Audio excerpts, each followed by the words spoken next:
กับประธานสบายดีคุณแม่พี่น้องนี่เสือสิว่าพี่น้องมาเที่ยวนี่หาดของห้างเพราะว่ามื้อนี้เป็นมื้อเปิดงานนะมีเงิน100,000มาเด้อพี่น้องเด้อไปเที่ยวชมน้ำกันแล้วก็จะพาไปชมบรรยากาศฮะมื้อนี้ก็มาฮอดนั่นกองเขาใหญ่เป็นเฮ็ดเป็นรูปพระธาตุอินทางบรรยากาศบุญบ้านธาตุพี่น้องเอ้ยมื้อนี้เป็นมื้อทำอิฐเลยเพิ่นหาก็เปิดคนก็ยังบ่หลายปานใดคนขายเครื่องขายของก็บ่หลายปานใดพี่น้องทั้ง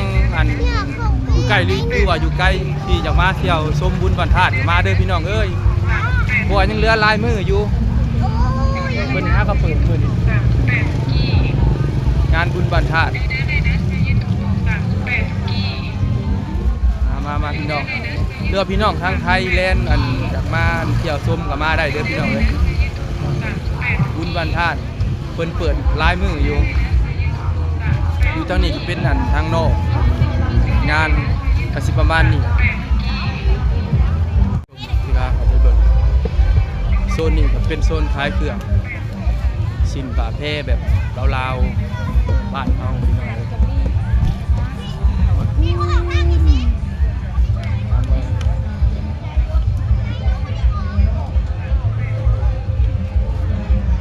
เวทีวัฒนธรรมก็อยู่พุ่น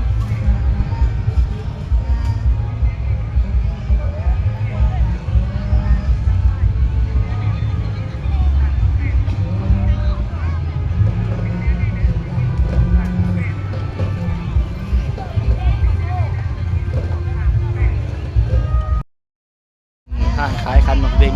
นำไม่ค่าเพิ่นไม่ค่าคนงาม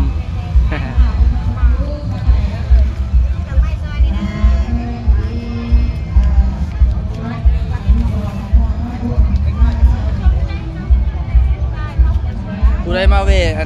มาใกล้ก็มาซื้อน้ำเพิ่นได้เด้อเพิ่นขายที่คือนี่ฮะถ้าแม่นผู้บ่าวแบบซีโร่ๆมาเพิ่นขาย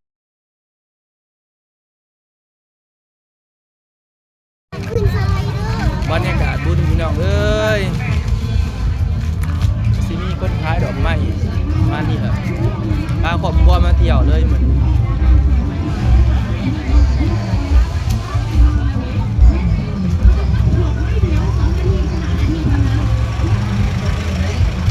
แต่ว่าคำเป็นงานแท้แบบว่าคำเป็นมือคนร้ายเขาจะกระชุมให้หลุดเขามาแต่ว่ามือนี้ห้าก็เปิด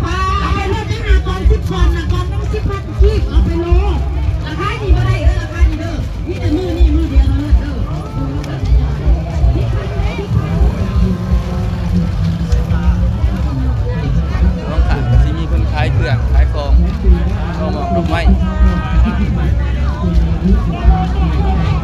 บรรยากาศบุญพี่น้องเอ้ย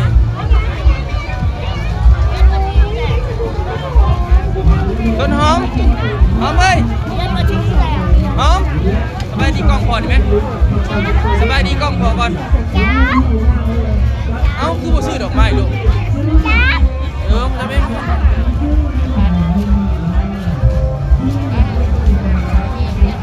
วันนี้ก็เข้ามาฮอดโซนภายในบ้านธาตุเนาะก็สิประมาณนี้แหละพี่น้องคนก็บ่หลายปานใด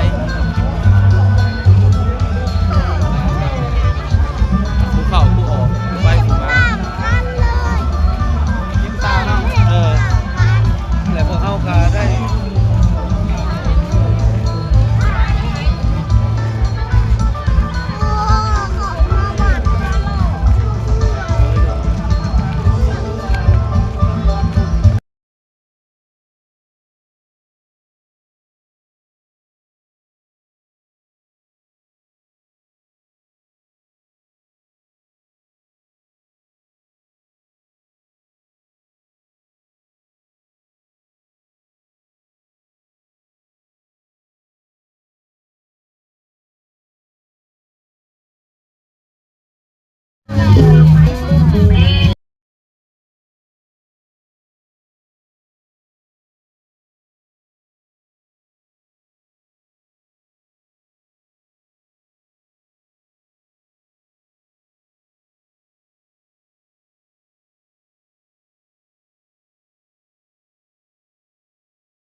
เด้อ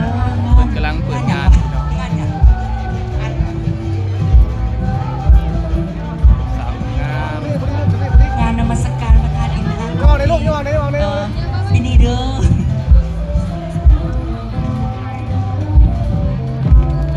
สาวงามยิ้มยิ้มสาวเอ้ย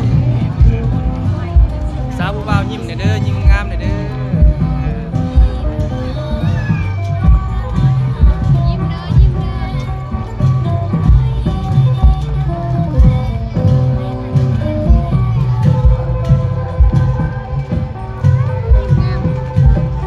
คนก็งามยิ้มก็งาม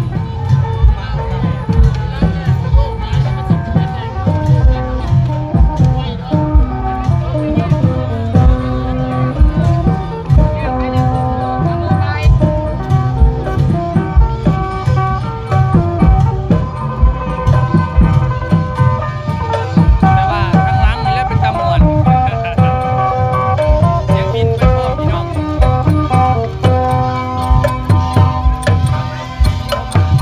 เดี๋ยวเรา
ขบวนพ่นบ้านโพนซิมขบวนย่างที่นี่เป็นขบวนพอดที่นี่ฮะขบวนเจ้าภาพเป็นนักบ้านโพนซิม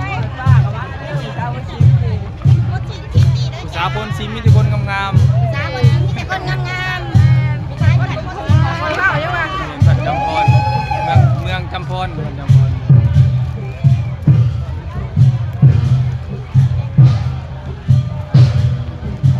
วัฒนธรรมอันเมืองจำพรขอไทยดีแกงกรอบจำพร